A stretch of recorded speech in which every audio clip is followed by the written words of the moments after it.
धोखे की राह में खुशबू नहीं, बस डर का साया चलता है। जो औरों को धोखा देता है वो खुद भी चैन से न पलता है। सच की डगर कठिन सही, पर मंजिल उसकी प्यारी है।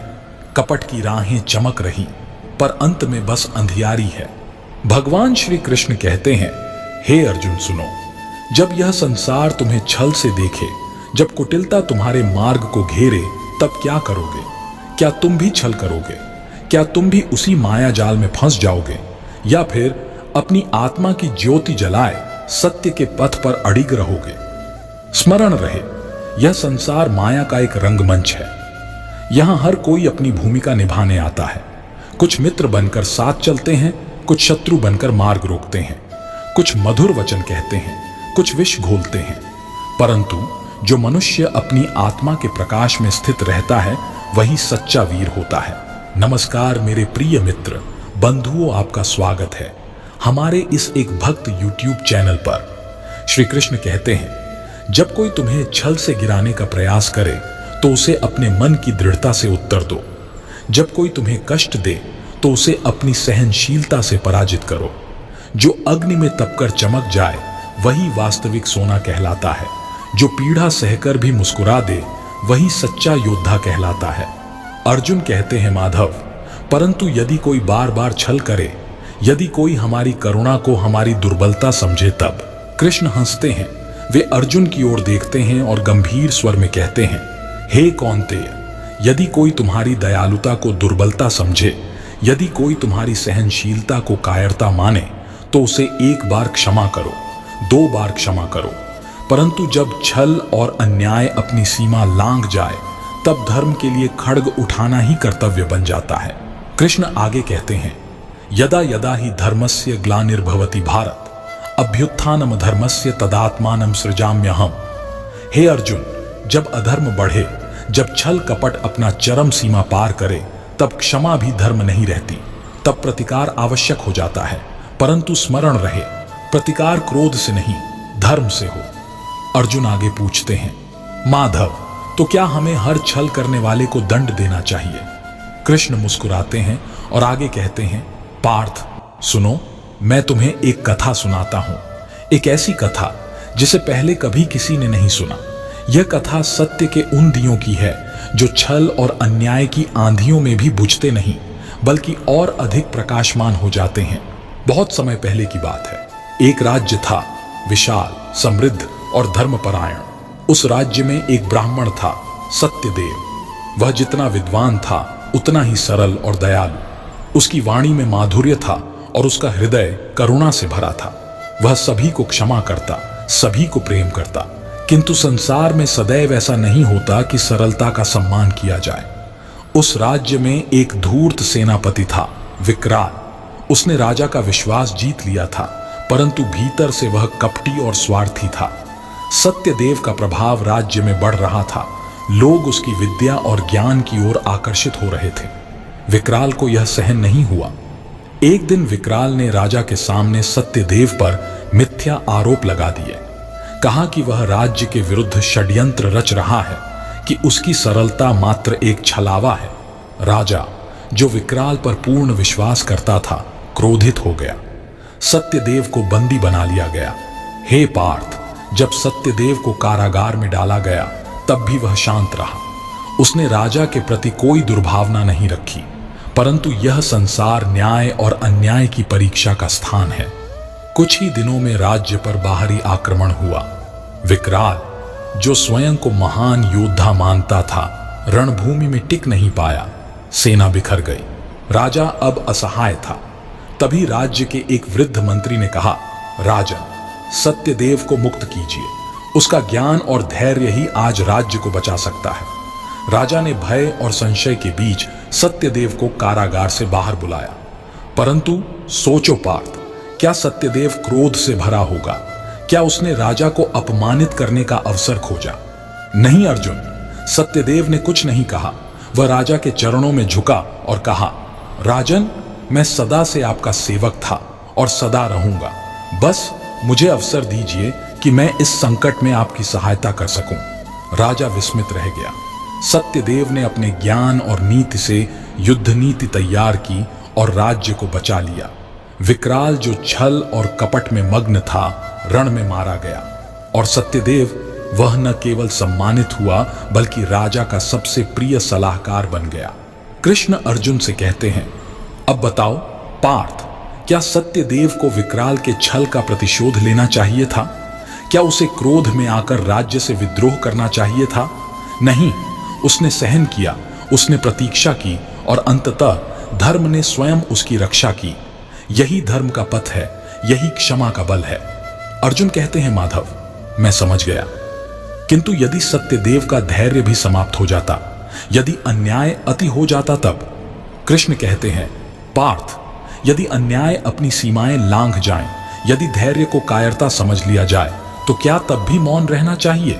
नहीं, तब धर्म स्वयं उद्घोष करता है कि शस्त्र उठाओ, लेकिन उस शस्त्र का उद्देश्य केवल प्रतिशोध नहीं बल्कि न्याय होना चाहिए। मैं तुम्हें एक और कथा सुनाता हूं। यह कथा एक ऐसे पुरुष की है जिसने क्षमा का हर संभव प्रयास किया, किंतु जब अधर्म ने उसकी सहनशीलता को कमजोरी समझ लिया, तब उसने धर्म का खड्ग उठाया। यह कथा है वीरभद्र की। बहुत समय पहले की बात है। एक वन प्रदेश में वीरभद्र नाम का एक धनुर्धर रहता था। वह न केवल पराक्रमी था बल्कि हृदय से अत्यंत दयालु भी। किसी पर अन्याय होते देखता तो उसे रोकता, परंतु स्वयं के साथ होने वाले अन्याय को सदा क्षमा कर देता। उस वन में एक दस्यु सरदार था, कर्कस। वह अत्यंत क्रूर और दुष्ट था। उसने कई बार वीरभद्र को अपमानित करने का प्रयास किया। कभी उसके परिवार का अपहरण करने की चेष्टा की, कभी उसके घर को लूटने का प्रयत्न किया, किंतु हर बार वीरभद्र क्षमा कर देता। कई वर्षों तक वीरभद्र सहता रहा। लोगों ने कहा, वीरभद्र उठो, इसका प्रतिकार करो। किंतु उसने कहा, धैर्य ही सबसे बड़ा बल है। यदि मेरा सत्य सच्चा है तो एक दिन कर्कस स्वयं पराजित होगा। अर्जुन अधीरता से पूछते हैं, माधव फिर क्या हुआ? कृष्ण गंभीर स्वर में उत्तर देते हैं, हे पार्थ, फिर कर्कस ने एक दिन अपनी सीमा लांघ दी। उसने वीरभद्र की पत्नी और छोटे पुत्र का अपहरण कर लिया। उसने संदेश भेजा, अब भी क्षमा करोगे वीरभद्र? यदि मुझे नहीं रोका तो यह वन रक्त से लाल होगा। अब वीरभद्र ने संकल्प लिया। उसने कहा, मैंने सहन किया क्योंकि मेरा मन शांति चाहता था, परंतु जब अधर्म निर्दोषों को कष्ट देने लगे तो शस्त्र उठाना ही धर्म है। वह अकेला गया और उसने कर्कस का संहार कर दिया, किंतु उसने उसे क्रोध से नहीं मारा, प्रतिशोध से नहीं मारा। उसने उसे केवल न्याय के लिए दंडित किया। वीरभद्र ने तब तक सहन किया जब तक वह स्वयं पर था, पर जब अन्याय ने निर्दोषों को पीड़ा दी तब उसने धर्म युद्ध किया। यही सच्चा योद्धा है, यही धर्म का मार्ग है। अर्जुन गहरी सांस लेता है। उसे उत्तर मिल रहे हैं, परंतु उसकी जिज्ञासा अभी भी शांत नहीं हुई। वह कृष्ण की ओर देखता है और कहता है, माधव, क्षमा और प्रतिकार का यह भेद कैसे समझा जाए? कब सहन करें और कब शस्त्र उठाएं? कृष्ण गंभीर स्वर में कहते हैं, हे पार्थ, यह भेद समझने के लिए सबसे पहले स्वयं को जानना होगा। जब तक मन मोह और क्रोध के वश में है, तब तक जो भी निर्णय होगा वह अधर्म की छाया से ग्रसित होगा। किंतु जब मन समता में स्थित हो, जब मन सत्य के प्रकाश में हो, तब तुम बिना संदेह के जान जाओगे कि कब क्षमा करनी है और कब शस्त्र उठाना है। सहिष्णुता तब तक पुण्य है जब तक वह धर्म की रक्षा कर रही हो, किंतु जब अधर्म इसके पीछे अपनी शक्ति बढ़ाने लगे तब उसे सहन करना भी उतना ही बड़ा अपराध हो जाता है जितना कि स्वयं अधर्म करना। हे धनंजय, क्षमा महानतम बल है, परंतु यह दुर्बलता नहीं बननी चाहिए। क्षमा वहां तक शोभित है जहां तक वह किसी को सुधार सके, किसी को सत्य का मार्ग दिखा सके। किंतु जब क्षमा किसी दुष्ट को और अधिक साहसी बना दे, जब वह अन्याय को बढ़ावा देने लगे, तब उसे रोकना ही धर्म है। युद्ध अंतिम उपाय है, लेकिन आवश्यक होने पर यह ही एकमात्र उपाय रह जाता है। परंतु स्मरण रहे, शस्त्र उठाने से पहले मन निर्मल होना चाहिए। मन में क्रोध नहीं, केवल न्याय की ज्योति जल रही होनी चाहिए। कृष्ण कहते हैं, जो क्षमा और प्रतिकार का भेद नहीं समझते, वे या तो कायर बनकर अन्याय सहते रहते हैं या फिर अधीर होकर अनुचित युद्ध कर बैठते हैं। किंतु सच्चा योद्धा वही है जो सत्य को देख सके, अपने हृदय की शुद्धता को पहचान सके और फिर उचित समय पर उचित निर्णय ले सके। हे पार्थ, मनुष्य अपने जीवन में कई बार ऐसे द्वार पर आकर खड़ा होता है जहां उसे यह निर्णय लेना होता है कि आगे बढ़े या रुक जाए, क्षमा करे या प्रतिकार करे। किंतु यह निर्णय तभी उचित होगा जब वह अपने मन के आवरणों को हटाकर देखे। जो केवल अपने अहंकार की रक्षा के लिए शस्त्र उठाए वह अधर्मी है। जो केवल भय या कायरता के कारण अन्याय को सहता जाए वह भी अधर्मी है। परंतु जो सत्य और न्याय के लिए निष्काम होकर केवल धर्म की रक्षा के लिए खड़ा होता है वही सच्चा वीर है। यही कारण है पार्थ कि मैं तुमसे कहता हूं, अपने भीतर देखो। जब कोई तुम्हें छल से पीड़ा दे तो पहले अपनी आत्मा से पूछो, क्या इसे सहन करना उचित है? यदि हां तो सहन करो, यदि नहीं तो फिर अपने कर्तव्य का पालन करो। परंतु स्मरण रहे, न क्रोध में, न अहंकार में, न प्रतिशोध में, केवल धर्म में स्थित होकर। जो मनुष्य अपने भीतर यह भेद समझ लेता है वह संसार के किसी भी बंधन से मुक्त हो जाता है। तब न उसे कोई पराजित कर सकता है, न ही वह स्वयं किसी द्वंद्व में फंसता है। तब वह ना तो अपने शत्रु से घृणा करता है, ना अपने मित्र से आसक्ति रखता है। तब वह केवल अपना कर्तव्य देखता है और वही करता है जो धर्म संगत हो। कृष्ण अर्जुन से कहते हैं, पार्थ, मनुष्य के लिए सबसे कठिन कार्य क्या है जानते हो? न तो यह शस्त्र उठाना है, न ही यह क्षमा करना। सबसे कठिन कार्य है स्वयं को जानना। जो स्वयं को नहीं जानता वह न तो उचित समय पर क्षमा कर सकता है और न ही उचित समय पर शस्त्र उठा सकता है। इसलिए जब कोई तुम्हें छल से पीड़ा दे तो पहले अपने भीतर झांको। क्या तुम्हारी सहनशीलता तुम्हारी शक्ति है या तुम्हारी दुर्बलता? क्या तुम्हारी क्षमा तुम्हारे धैर्य की पहचान है या तुम्हारे भय की? यदि उत्तर स्पष्ट नहीं है तो मौन रहो, प्रतीक्षा करो। समय स्वयं मार्ग दिखाएगा। किंतु जब सत्य स्पष्ट हो जाए, जब यह ज्ञात हो जाए कि अन्याय अब सीमा लांघ चुका है, तब धर्म का पालन करो, फिर चाहे वह क्षमा हो या युद्ध। हे पार्थ, यह मत भूलो कि जीवन केवल बाहरी संघर्षों का नाम नहीं है। सबसे बड़ा युद्ध तुम्हारे भीतर ही लड़ा जाता है। शत्रु तो दो प्रकार के होते हैं, एक जो बाहर हैं और दूसरे जो तुम्हारे भीतर हैं। बाहरी शत्रु यदि छल कपट से तुम्हें हानि पहुंचाए तो तुम उसका प्रतिकार कर सकते हो। किंतु जो भीतर बैठा शत्रु है, तुम्हारा मोह, तुम्हारा क्रोध, तुम्हारा अहंकार, यदि वह तुम्हें छलने लगे तो तुम्हारा पराजित होना निश्चित है। यदि कोई तुम्हें धोखा दे तो पहले यह देखो कि तुम्हारी प्रतिक्रिया क्या है। यदि क्रोध उपजता है तो समझो कि वह क्रोध तुम्हारे भीतर के शत्रु का ही रूप है। क्रोध से लिया गया कोई भी निर्णय कभी धर्म का पालन नहीं करता, वह केवल और अधिक अंधकार को जन्म देता है। पार्थ, क्या तुमने कभी किसी दीपक को आंधी में जलते हुए देखा है? वह तब तक उजाला नहीं दे सकता जब तक वह स्वयं को वायु से बचाकर न रखे। इसी प्रकार तुम्हारा विवेक तब तक प्रकाशित नहीं हो सकता जब तक तुम अपने भीतर के आवेगों को नियंत्रित नहीं कर लेते। इसलिए जब कोई तुम्हें छल करे तो तुरंत निर्णय मत लो। पहले स्वयं को देखो, क्या तुम्हारा मन शांत है? क्या तुम अपने भीतर के क्रोध और भय से मुक्त हो? यदि नहीं तो प्रतीक्षा करो। निर्णय तब लो जब तुम्हारा मन समता में स्थित हो, जब तुम्हारा हृदय केवल धर्म का अनुसरण कर रहा हो, न कि प्रतिशोध का। हे धनंजय, जो अपने भीतर के शत्रुओं को जीत लेता है वही इस संसार में सच्चा विजयी होता है। अन्यथा बाहरी युद्ध जीतकर भी मनुष्य अंततः पराजित ही रहता है। स्मरण रखना, जब कोई छल करे, अपमान करे, अन्याय करे तो पहले स्वयं को पहचानो, और जब तुम स्वयं को पहचान लोगे तब जो भी निर्णय लोगे वह धर्म संगत ही होगा। यह मत सोचो कि केवल शस्त्र धारण करने से कोई योद्धा बन जाता है, और यह भी मत मानो कि केवल मौन धारण करने से कोई संत बन जाता है। सत्य तो यह है कि जो अपने हृदय में समता धारण करता है वही सच्चा योद्धा है, और जो अपने कर्तव्य का पालन करता है वही सच्चा संत। यदि कोई तुम्हें छल से हानि पहुंचाए तो पहले देखो, क्या वह अज्ञानवश कर रहा है? यदि हां तो उसे ज्ञान दो, उसे सत्य का प्रकाश दिखाओ। किंतु यदि वह जानबूझकर स्वार्थ और अहंकार के वशीभूत होकर अन्याय कर रहा है और तुम्हारी क्षमा को दुर्बलता मान रहा है, तो समझो अब समय आ गया है कि उसे उसके कर्मों का उत्तर दिया जाए।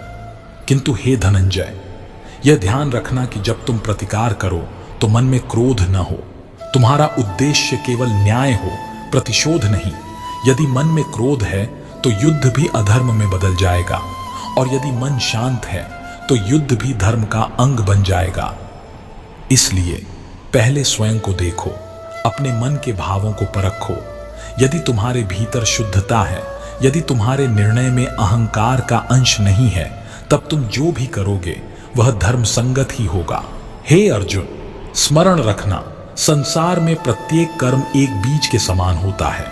जो क्षमा का बीज बोता है उसे शांति का वृक्ष मिलता है, परंतु यदि अधर्म अपनी जड़ों को फैलाने लगे, यदि अन्याय वटवृक्ष बनकर बढ़ने लगे, तो उसे काटना भी उतना ही आवश्यक हो जाता है। जो यह सोचकर सहन करता है कि समय सब ठीक कर देगा, वह मूर्ख है। समय स्वयं कुछ नहीं करता। समय केवल उन कर्मों का परिणाम दिखाता है जो मनुष्य करता है। इसलिए जब तुम्हें अन्याय दिखाई दे तो यह मत सोचो कि यह तुम्हारी परीक्षा नहीं है। हर अन्याय को देखकर मौन रहना, उसे सहना स्वयं अधर्म करने के समान ही है। कभी कभी सबसे बड़ा युद्ध शस्त्रों से नहीं बल्कि धैर्य से लड़ा जाता है।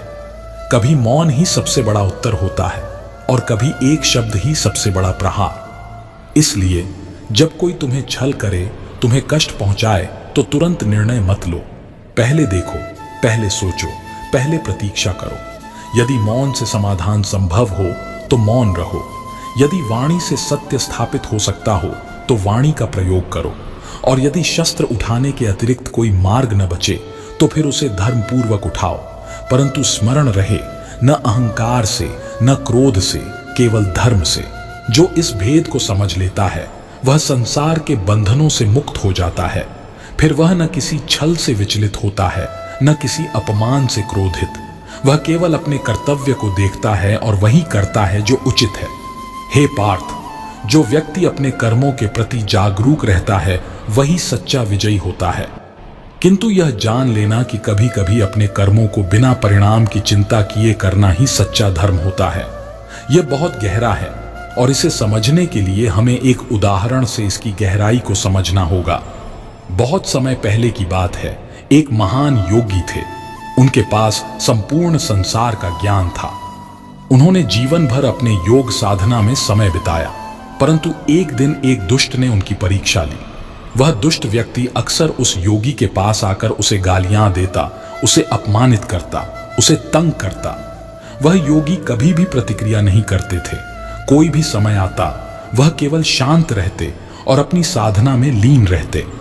कई वर्षों तक ये चलता रहा। एक दिन उस दुष्ट ने योगी को गाली देते हुए उन्हें ललकारा, क्या तुम इतने निर्बल हो कि मुझे जवाब नहीं दे सकते? तुम्हारी योग साधना क्या इसी कायरता के लिए है? योगी शांत बने रहे, कोई प्रतिक्रिया नहीं दी। फिर एक दिन उसी दुष्ट ने एक भारी पत्थर उठाया और योगी के पास जाकर उसे उनकी दिशा में फेंक दिया। योगी ने उसे अनदेखा किया और ध्यान में लीन रहे।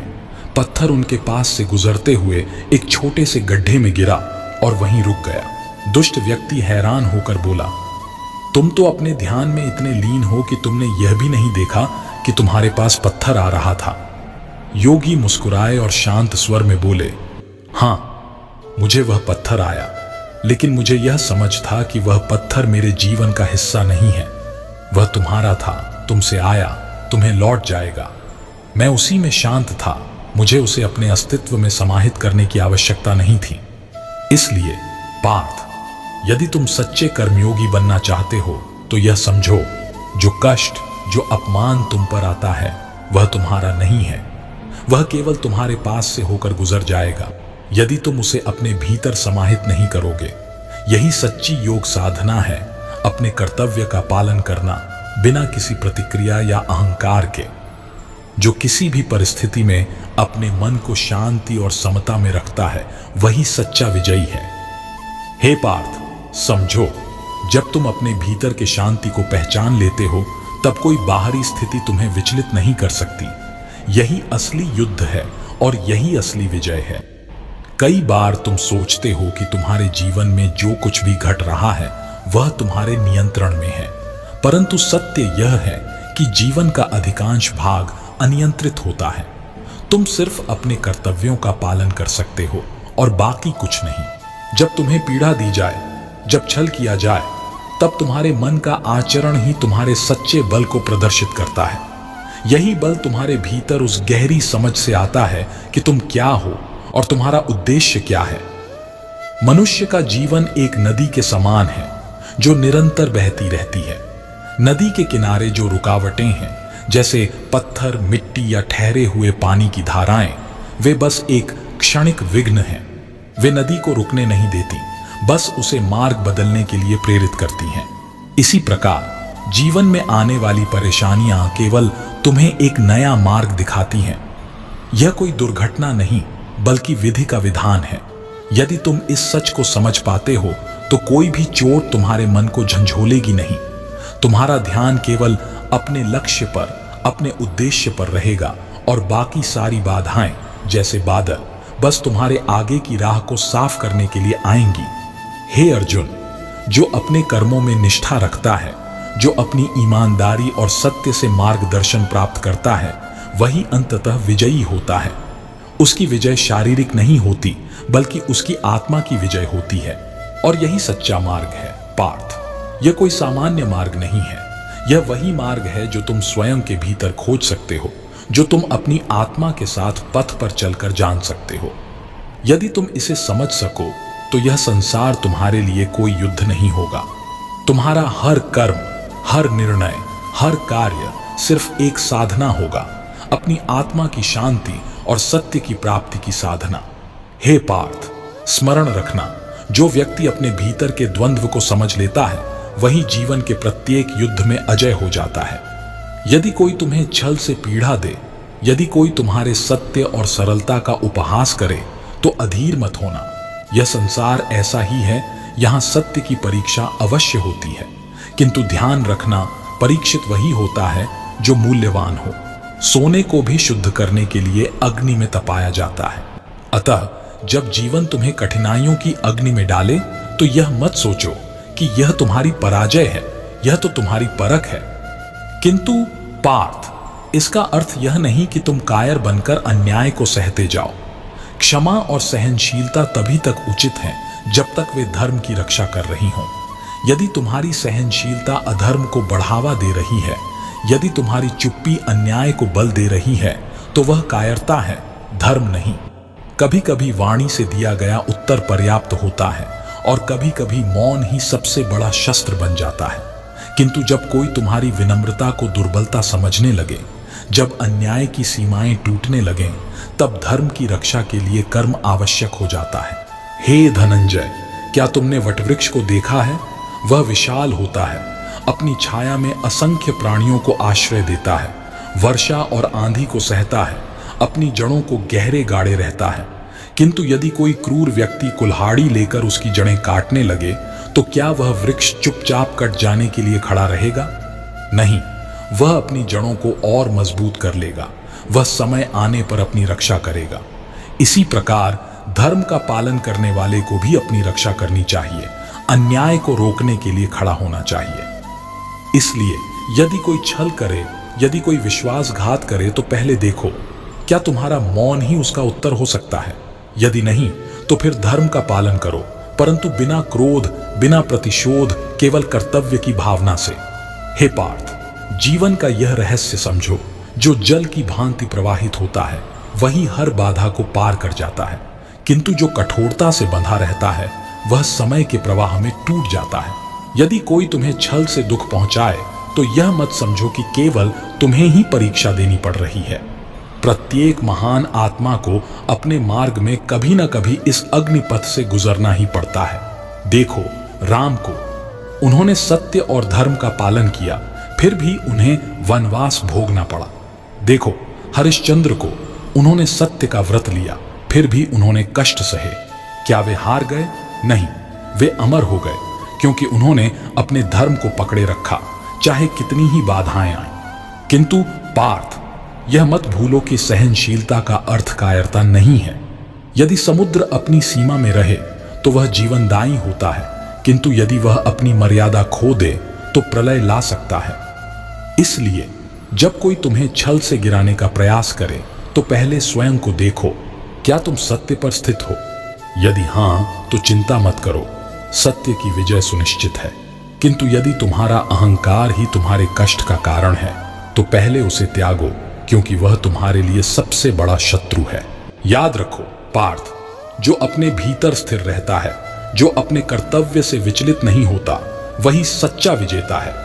हे पार्थ, यह मत सोचो कि केवल तुम ही इस धर्म संकट से गुजर रहे हो। इतिहास में कितने ही महापुरुषों ने इस मार्ग पर चलकर अपने कर्तव्य की परीक्षा दी है। सुनो, एक बार की बात है, एक साधु थे जो अपने ज्ञान और सत्यनिष्ठा के लिए प्रसिद्ध थे। दूर दूर से लोग उनके पास आते, उनके वचनों को सुनते और उनसे जीवन के प्रश्नों का समाधान पाते। उनके शब्दों में इतनी शक्ति थी कि जो भी उनके पास आता वह शांति और धैर्य का अनुभव करता। सत्य के मार्ग पर चलने वाले को सदा परीक्षा देनी पड़ती है। एक धूर्त व्यक्ति जो उस साधु से ईर्ष्या करता था, उसने ठान लिया कि वह उन्हें बदनाम करेगा। उसने नगर में अफवाह फैला दी कि यह साधु छलिया है, यह जो उपदेश देता है वह केवल शब्दों का जाल है, इसके भीतर कुछ नहीं। उसने लोगों के मन में शंका उत्पन्न कर दी। धीरे धीरे लोग उस साधु से दूर होने लगे। वे कहने लगे, यह हमें सत्य का ज्ञान कराता था, किंतु क्या यह स्वयं सत्य पर है? यदि यह इतना महान है तो इसके ऊपर इतना कलंक क्यों? पार्थ, उस साधु ने यह सब सुना, किंतु उसने कोई उत्तर नहीं दिया। वह अपने मार्ग से नहीं डगमगाया। वह वैसे ही अपने ध्यान और साधना में लीन रहा जैसे पहले था। कुछ समय बाद जब वह धूर्त व्यक्ति संतुष्ट हो गया कि उसने साधु को पराजित कर दिया, तब एक दिन उस पर स्वयं एक बड़ा संकट आ पड़ा। वह किसी अपराध में पकड़ा गया और नगरवासियों ने उसका असली स्वरूप देख लिया।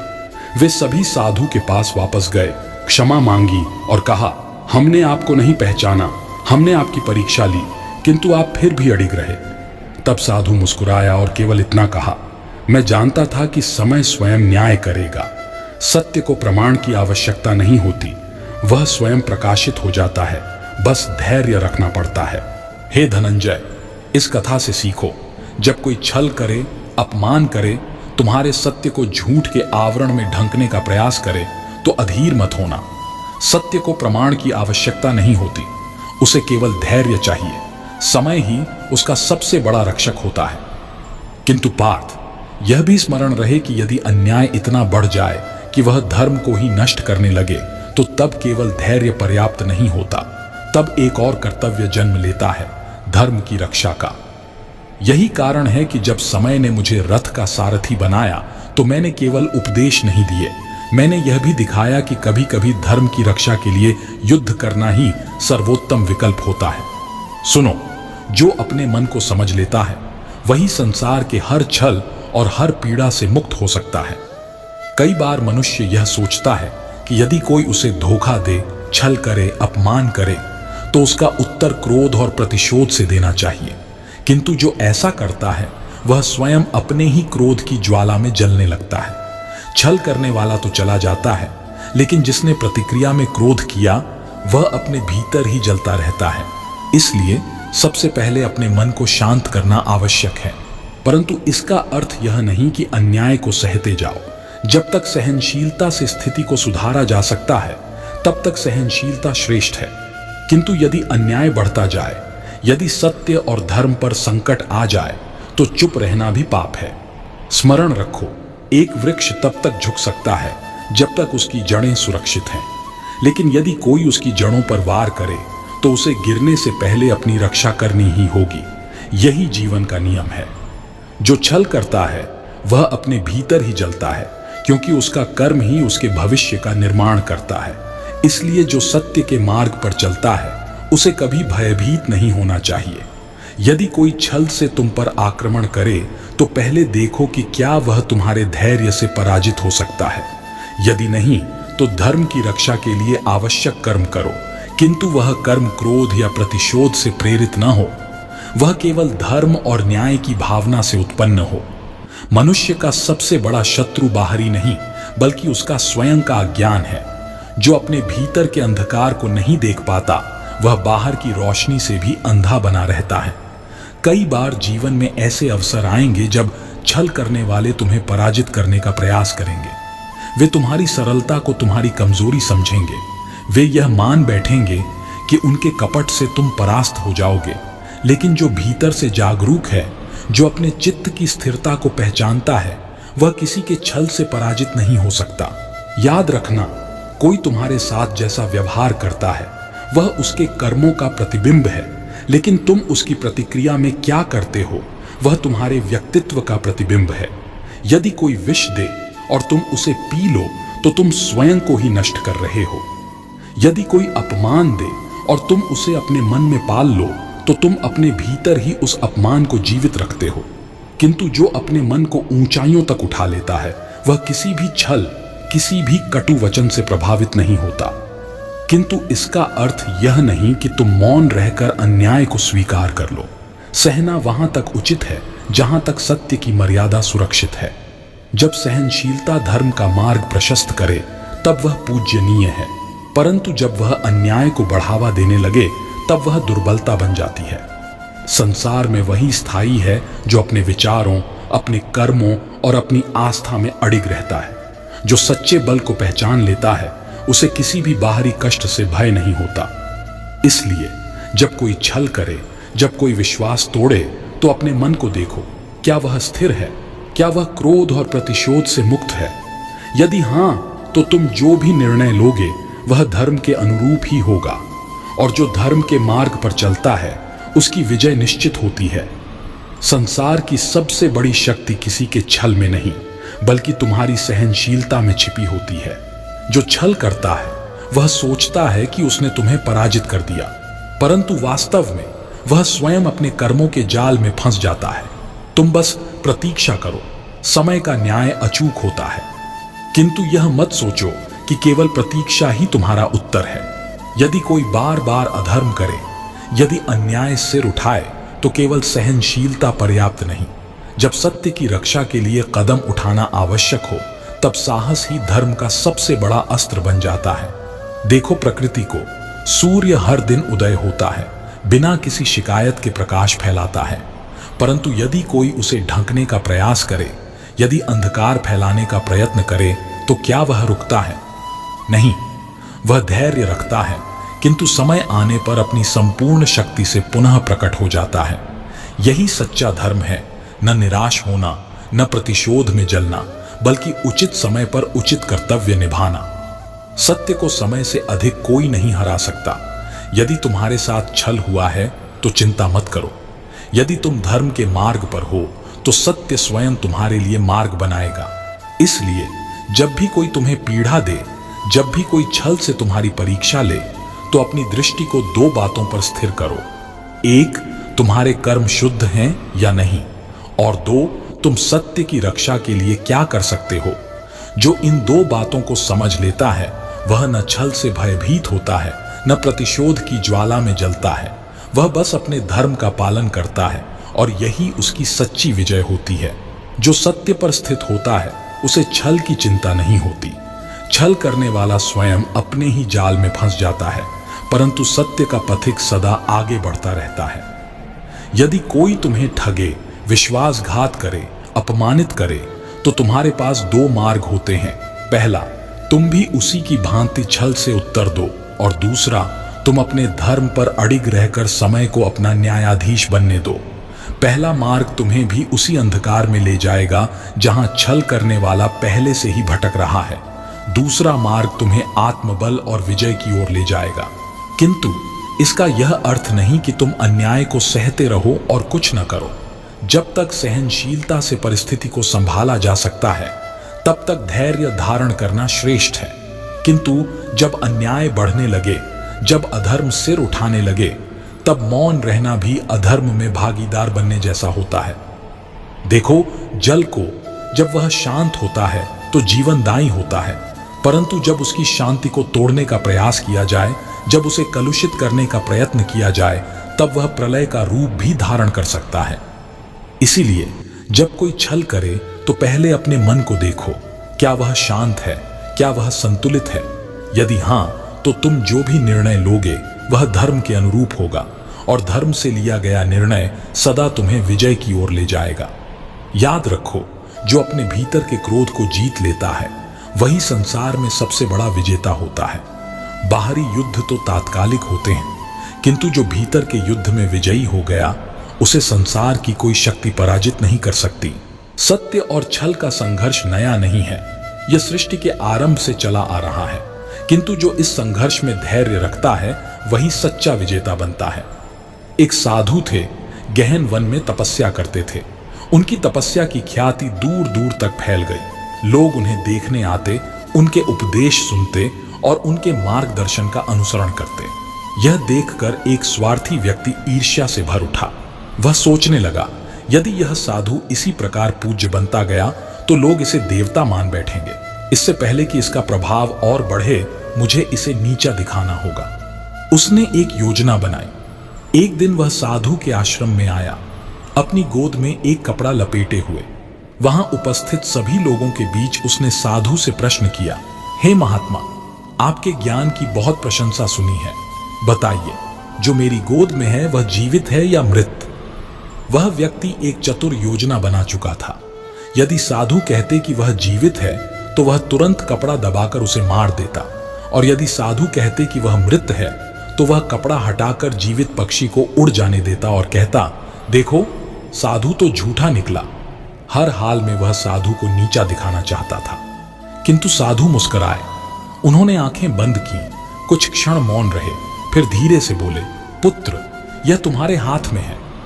वह व्यक्ति चौंका। उसे उत्तर की यह गहराई समझ नहीं आई। उसकी योजना थी कि साधु को किसी न किसी रूप में झूठा सिद्ध कर देगा, परंतु साधु ने उसे स्वयं के निर्णय का आईना दिखा दिया। यही संसार का नियम है। यदि कोई छल करता है तो वास्तव में वह अपने ही कर्मों से बंध जाता है। यदि कोई कपट करता है तो अंततः उसे ही अपने छल के परिणामों को भोगना पड़ता है। सत्य सदा अडिग रहता है, जैसे वह साधु अपने स्थान पर स्थित रहा। छल करने वाला चाहे जितनी योजनाएं बना ले, उसका अंतिम परिणाम वही होगा जो उसके हाथों के कर्म निर्धारित करेंगे। इसलिए जब कोई छल करे, जब कोई विश्वासघात करे तो तुरंत प्रतिक्रिया मत दो। अपने मन को स्थिर करो, सत्य पर स्थित रहो और समय को अपना कार्य करने दो। जो सत्य के साथ रहता है, समय उसकी सबसे बड़ी ढाल बन जाता है। सत्य की परीक्षा सदैव होती है, लेकिन जो अपने धर्म पर स्थिर रहता है वही काल के प्रवाह में अडिग बना रहता है। जीवन में ऐसे अवसर आएंगे जब लोग तुम्हारी सरलता का उपहास करेंगे, तुम्हारे धैर्य को दुर्बलता समझेंगे और तुम्हारे सत्य को चुनौती देंगे। किंतु जो व्यक्ति अपने मन को स्थिर रखता है, जो अपने विचारों और कर्मों में शुद्ध रहता है, उसे कोई भी छल विचलित नहीं कर सकता। याद रखो, जब कोई छल करता है तो वह केवल बाहरी परिस्थितियों को ही प्रभावित कर सकता है, किंतु वह तुम्हारे भीतर के आत्मबल को नहीं छू सकता। यदि तुम्हारी आत्मा सत्य से प्रकाशित है तो कोई भी छल तुम्हें पराजित नहीं कर सकता। देखो नदी को, जब कोई उसमें पत्थर फेंकता है तो कुछ क्षणों के लिए जल में हलचल होती है, परंतु फिर वह पुनः शांत हो जाती है और अपने मार्ग पर आगे बढ़ती है। वह न रुकती है, न पीछे मुड़ती है, न ही अपने प्रवाह को बदलती है।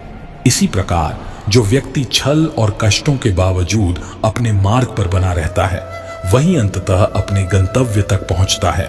किंतु ध्यान रहे, सहनशीलता वहीं तक उचित है जहां तक वह धर्म की रक्षा कर रही हो।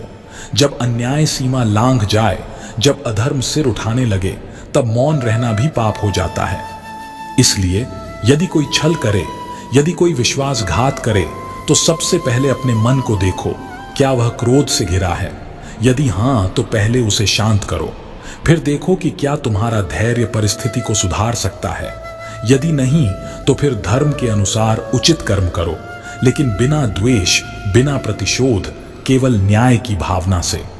सत्य को सहारा नहीं चाहिए, वह स्वयं अपने तेज से प्रकाशित होता है। किंतु जो छल करता है, उसे अपने छल को बार बार सिद्ध करना पड़ता है उसे अपने झूठ को बनाए रखने के लिए नए झूठ गढ़ने पड़ते हैं, और यही उसका सबसे बड़ा दंड होता है। जो इस सत्य को समझ लेता है वह संसार के किसी भी छल से कभी पराजित नहीं होता। जब तक तुम अपने भीतर के प्रकाश को पहचान नहीं लेते, तब तक दुनिया की सभी अंधकार से जूझने का कोई अर्थ नहीं होता। तुम्हारे भीतर जो शांति है वही तुम्हारा सबसे बड़ा शक्ति स्रोत है। जब कोई तुम्हें छल से हानि पहुंचाए, जब कोई तुम्हारे सत्य का विरोध करे, तो जान लो वह तुम्हारे सबसे बड़े शिक्षक से मिलने का समय है। वह तुम्हें आत्मज्ञान की ओर एक कदम और बढ़ा रहा है। यह जीवन एक संयोग नहीं है, यह एक यात्रा है जिसमें प्रत्येक अनुभव हमें कुछ सिखाता है। तुम्हारे साथ यदि कोई छल करता है तो वह तुम्हारी प्रतिक्रिया पर निर्भर करेगा, और तुम्हारी प्रतिक्रिया तुम्हारे आत्मबल को और प्रगाढ़ बनाएगी या तुम्हारी नीरवता को कमजोर कर सकती है। एक बागीचा था जहां बहुत सारी सुंदर फूलों वाली बेलें थीं। एक दिन वहां एक कांटा फंसा हुआ था और बागवान ने उसे खींचने की कोशिश की। कांटा जरा सा दबाने पर बहुत चुभता था, लेकिन बागवान ने उसे शांतिपूर्वक खींच लिया। कांटे ने उस बागवान को कोई चोट नहीं दी, क्योंकि बागवान उसे किसी प्रतिशोध या क्रोध से नहीं खींच रहा था। उसने केवल इसे अपने मार्ग में अवरोध समझा और इसे दूर किया। उसी प्रकार जब तुम्हारे मार्ग में कोई छल आए, कोई तुम्हें चोट पहुंचाए, तो उस पर प्रतिशोध की भावना न रखो। यदि तुम अपने मन को स्थिर रखकर उसे दूर कर सको, तो वह तुम्हारे मार्ग में कोई अवरोध नहीं बनेगा। सच्चे वीर वही हैं जो कठिनाइयों को सहन करते हैं, परंतु अपने अंतःकरण को कभी भी विकृत नहीं होने देते। वे जीवन के प्रत्येक संघर्ष को एक अवसर मानते हैं, एक अवसर अपनी आंतरिक शक्ति को पहचानने का। इसलिए जब कोई तुम्हें छल से कष्ट दे, तो यह मत सोचो कि तुम्हारी हार हुई। यह तो केवल एक परीक्षण है जो तुम्हारे आत्मविश्वास को और मजबूत बनाने के लिए दिया गया है। जब तुम इसे पार कर जाओगे तो तुम्हारा मार्ग और भी सरल हो जाएगा, क्योंकि तुमने उस छल को सहन करके अपने भीतर की शक्ति को पहचाना है। जो अपने भीतर के राक्षसों से लड़े बिना बाहरी राक्षसों से निपटने की सोचता है, वह कभी सच्ची विजय नहीं प्राप्त कर सकता। सबसे बड़ा युद्ध भीतर का युद्ध होता है, और वही तुम्हें अंतिम विजय की ओर ले जाएगा। जब तक तुम अपने भीतर के अंधकार से न लड़ सको, तब तक कोई भी बाहरी आंधी तुम्हें नहीं हरा सकती। जैसे एक सिक्के की दो दिशा होती है, वैसे ही जीवन में हर परिस्थिति के दो पहलू होते हैं, एक जो हमें कष्ट दे और एक जो हमें आत्मबोध की ओर बढ़ाए। जब कोई छल करता है तो यह तुम्हारी परीक्षा है कि तुम कितने दृढ़ हो। यह समय तुम्हें यह सिखाता है कि तुम्हारा वास्तविक शत्रु बाहर नहीं, बल्कि तुम्हारे भीतर है। वह द्वंद्व, वह अज्ञान, वह क्रोध। अक्सर लोग यह सोचते हैं कि जीवन की सबसे बड़ी परीक्षा बाहरी घटनाएं होती हैं, लेकिन वास्तव में जीवन की सबसे बड़ी परीक्षा तुम्हारे मन की स्थिति है। कोई तुम्हें धोखा दे, तुम्हें अपमानित करे, तुम्हारी अच्छाई का मजाक उड़े, इन सभी घटनाओं से तुम्हारा मापदंड यह होना चाहिए कि तुम अपने भीतर की स्थिरता को बनाए रख सको या नहीं। एक बार एक साधु था जो बहुत दूर एक निर्जन पर्वत पर अपनी साधना में लीन था। एक दिन एक कुटिल व्यक्ति उस साधु के पास आया और कहने लगा, तुमने अपने जीवन में क्या किया? तुम एक निर्जन स्थान पर रहते हो, तुम्हारे पास कुछ नहीं, कोई संपत्ति नहीं, कोई यश नहीं। साधु मुस्कुराए और बोले, तुम जो कुछ भी कहते हो वह तुम्हारा दृष्टिकोण है। मेरे लिए यही जीवन है, शांत, संतुष्ट और आत्मनिर्भर। मेरी संपत्ति मेरी आंतरिक शांति है, और मेरा यश इस जीवन में संतुष्ट रहकर सच्चा प्रेम देने में है। कुटिल व्यक्ति चुप हो गया, परंतु साधु ने उसे समझाया, जो तुम्हारा भला नहीं कर सकता वह केवल तुम्हें कष्ट देने का प्रयास करता है। ऐसे में तुम्हारी सबसे बड़ी परीक्षा यही है कि तुम उसकी बातों से विचलित न हो और अपने मार्ग पर अडिग रहो। यह एक गहरी सीख है। यदि कोई तुम्हें छल से कष्ट दे तो इसका अर्थ यह नहीं कि तुम भी उस कष्ट का प्रतिशोध लो।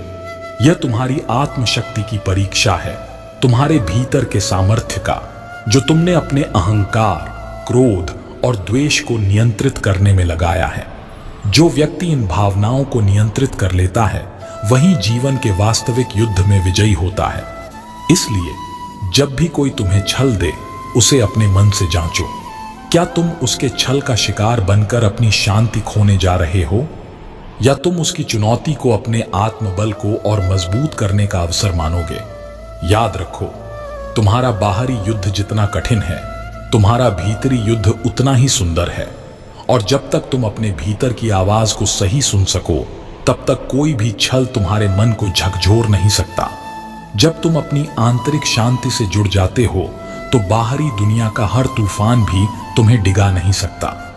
यह सोचो, क्या तुम्हारे जीवन में कोई वस्तु इतनी महत्वपूर्ण है कि तुम उसकी प्राप्ति के लिए अपनी आंतरिक शांति, अपने आत्मबल को खो बैठो? क्या तुम्हारे लिए दूसरों के शब्द, उनके छल, उनकी घृणा इतनी मूल्यवान है कि तुम अपने भीतर की सुख शांति को छोड़कर उन पर ध्यान दोगे? कभी कभी जीवन हमें वह परीक्षा देता है जिससे हम यह समझ सके कि हम अपनी वास्तविक शक्ति कहां से प्राप्त करते हैं। जब कोई छल करता है तो हम अपनी आत्मा से जुड़े रहते हुए यह परीक्षा पास कर सकते हैं। यह हमारी शक्ति का प्रकटन है। यदि हम क्रोध, द्वेष और प्रतिशोध के बजाय शांति और धैर्य से उस स्थिति का सामना करते हैं, तो हम उस छल को भी सच्ची विजय में बदल सकते हैं।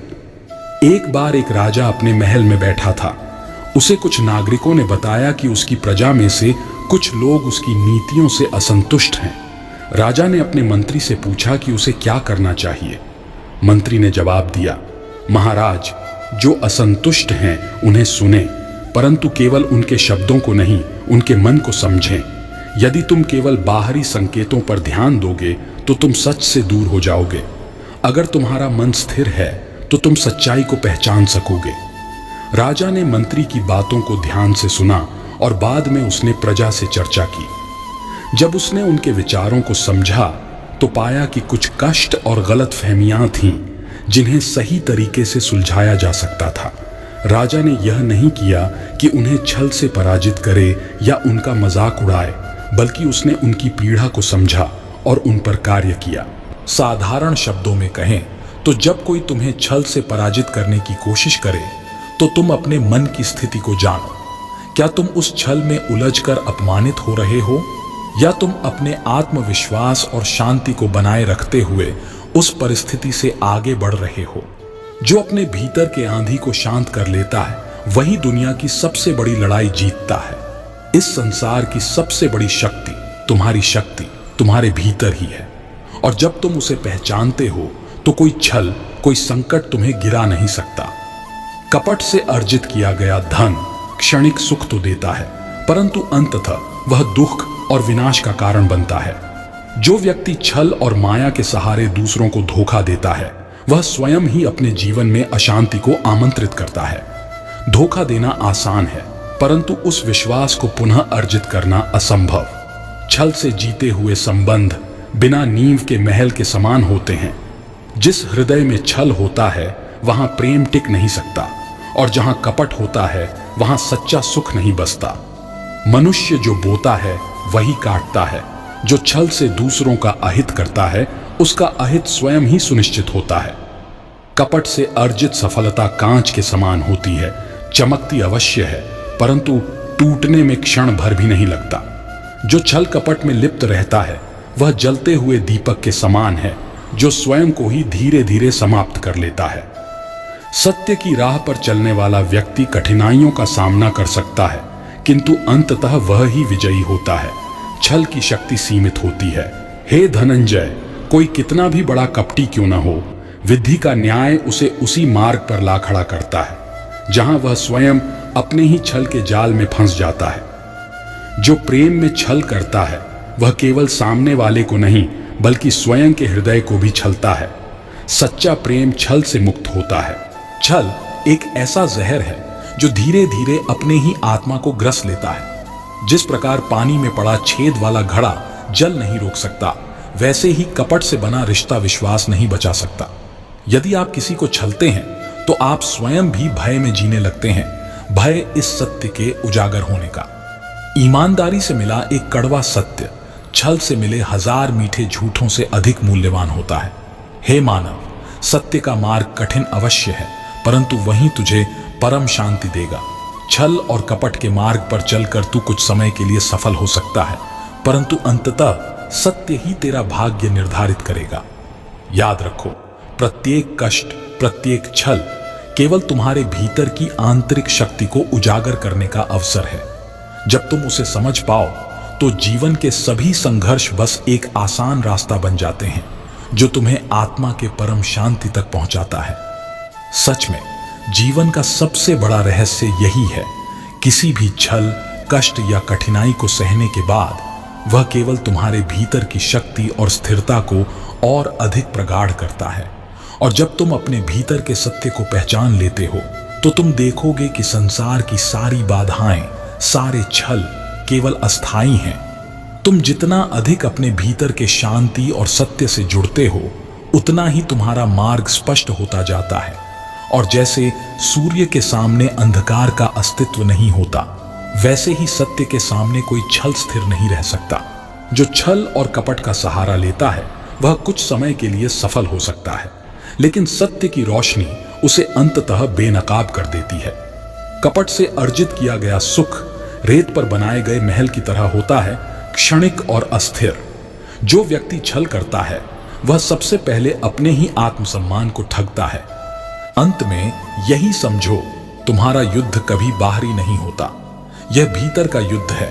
वह लड़ाई जो तुम अपनी आत्मा से करते हो, और यह लड़ाई तुम्हें कभी पराजित नहीं होने देती, क्योंकि जो अपने भीतर के अंधकार को पहचान कर उसे पार करता है वही जीवन के सबसे महान युद्ध में विजयी होता है। और इसलिए जब कोई छल करे, जब कोई कष्ट दे, तब तुम उसे एक अवसर समझो, एक अवसर अपनी आंतरिक शक्ति को पहचानने का।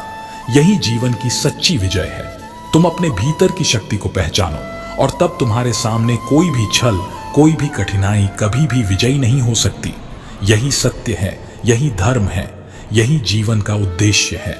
अगर आपको यह संदेश पसंद आया हो तो कृपया इस वीडियो को लाइक करें, अपने दोस्तों के साथ शेयर करें, और अगर आपने अभी तक चैनल को सब्सक्राइब नहीं किया है तो एक भक्त यूट्यूब चैनल को जरूर सब्सक्राइब करें। ऐसे और भी प्रेरणादायक विचारों के लिए हमारे साथ बने रहें और हमेशा याद रखें, सत्य और शांति के मार्ग पर चलना ही जीवन का असली उद्देश्य है। अब मैं आपसे विदा लेता हूं। आशा है कि आप इस मार्ग पर आगे बढ़ते हुए अपने जीवन को और भी उज्जवल बनाएंगे। राधे राधे।